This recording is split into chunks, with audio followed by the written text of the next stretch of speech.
listeners, it's Lee here, and once again, welcome to my podcast, Fasmin and Jazz. Time for something different. As you know, I like doing this as that's one of my things, and a huge welcome to my newest feature, Craddock's Jazzy Ramblings, the series where I talk about multiple topics in one episode. I hope you enjoy this series as it's a good one. That's not all. I'll also be doing a short version of this feature, so there is a twist here.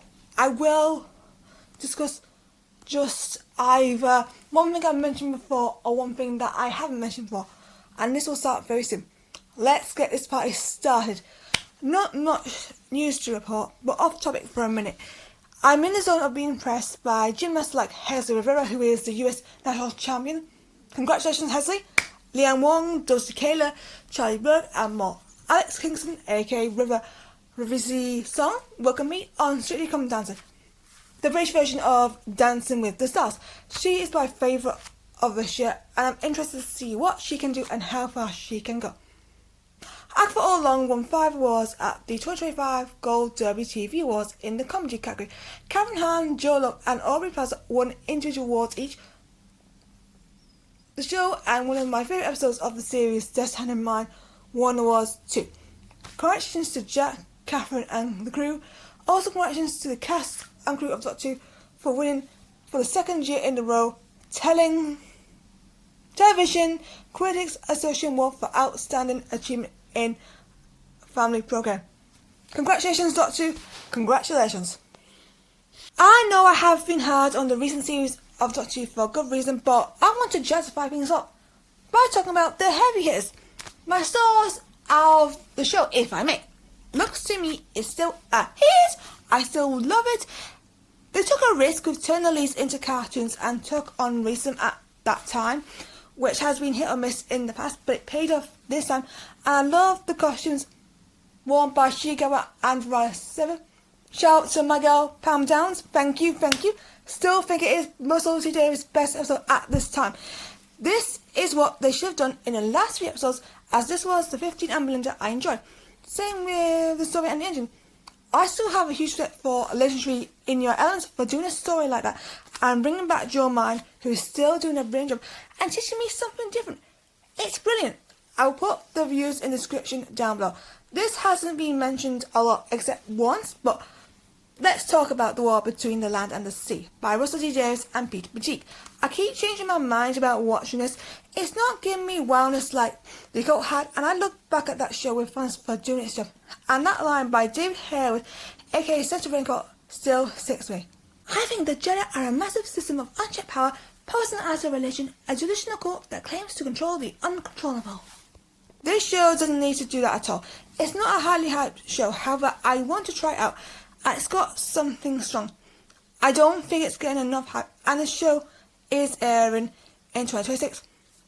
And this is a stronghold year, as there's Sam Witwer's Darth Maul show, and of course Pedro Pascal's return as Din Djarin in The Mandalorian and Grogu. The new BBC drama commissioner has said that Doctor Who is going nowhere, and that's what the show needs right now. Hoping Disney gets it together, and even though I have my problems with the BBC Disney partnership after Shuri Gatwa was robbed, I do want to renew and would like to see them do something with Billy Piper than it being a stunt, as it's not the time to mess around, especially with the Mando film and of course Maul's show. And of course Ahsoka Series 2. They can't repeat Series 2 earlier this year. Doctors have been appearing in Star Wars for years. Tom Baker as the Benju, David Tennant as Professor Hyung, and he won an Emmy Award for that. He's back in Series 2 of Ahsoka, so I'm so excited for the guy. Let's add Matt Smith to this list. Unlike his competitors, he is playing a villain in Sean Levi's Staffer, starring the legendary Ryan Gosling, who you might remember doing some stuff with Shuri. Matt was meant to be a young Palpatine, aka Palpatine Boy, in Rise of the Skywalker, but was cut. It's going to be a bit of pressure for Matt Boy, but it's still early days. Ahsoka has had 4 directors confirmed for Series 2, and one of them is Bryce the Legend Dallas Howard, who is on a bit of a run. Big fan of that episode. Guns for Hire, of course, Zero Friends Again with Kiana Kala, The Return of the Mandalorian, and she's the only director to do all 4 Mandalorian shows. Bravo, Bryce! Dave Filoni will also be directing alongside Jeffrey Geetsinger, who directed Ezra Bridger's Return, and of course Admiral Thrawn's Return in Far, Far Away, and newcomer Anders Engstrom. I don't know if there'll be more directors. Finally, I want to talk about Ray and Daisy Ridley. I'm not a big fan of the sequel, but Daisy, John Boyega, Oscar Isaac and Kelly Moutran are very talented. For the sequel, there was a few mistakes, but I do think these guys deserve a second chance. I have played the game version, so I haven't watched much of the film, but the game kind of gives me a good gauge on what's done well and what's done wrong. I'm happy that Daisy's going to be given this opportunity, as I think once Ray had got into the role, I think she became a hero and more of a star. I hope this new film allows Ray to shine, as there is a lack of brilliant female leads currently out there, and there's still Rosario Dawson's Silk Town to go. But after Jodie Whittaker and Catherine Hahn, who have set the bar, it's going to be a tough challenge for Daisy, so hopefully things can go well for her. Question of the day. I'm going to be doing question of the days for this. Do you think Ray can deliver again in her new film? Let me know in the comment section down below. I hope you enjoyed this installment of Craddock's Jazzy Ramblings.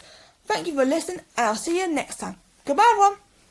Thank you for listening to the podcast. Subscribe to Phasma and Jarens and stay tuned for more podcasts. See ya!